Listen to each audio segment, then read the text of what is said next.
मिलनसार है, काफ़ी मिलनसार है, काफ़ी लोगों को मदद करते रहता समय समय पर, और मैं उन सभी लोगों के साथ में जुड़ा रहता हूँ जो दूसरों की मदद करते हैं।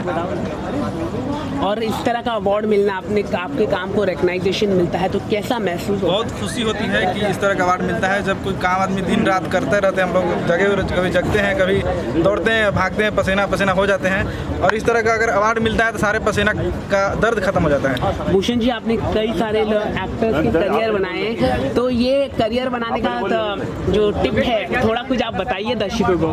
बस मेहनत करते रहिए, सफलता अपने आप मिलेगा। और जो सोचते हैं कि सफलता शॉर्टकट मिल जाए, वो गलत करते हैं। शॉर्टकट तरीका कभी नहीं अपनाना चाहिए। जितना लंबा हो सके उतना लंबा भागिए, आपको सफलता जरूर मिलेगी। उसी तरह ये मेहनत का नतीजा है।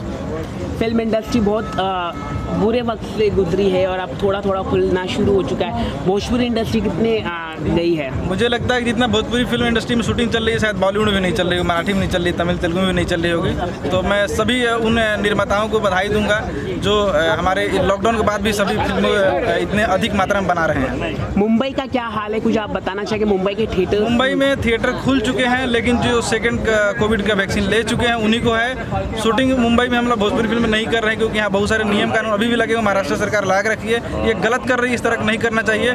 इसलिए हम लोग उत्तर प्रदेश और बिहार में ज़्यादा फिल्मों की शूटिंग कर रहे हैं। Thank you so much.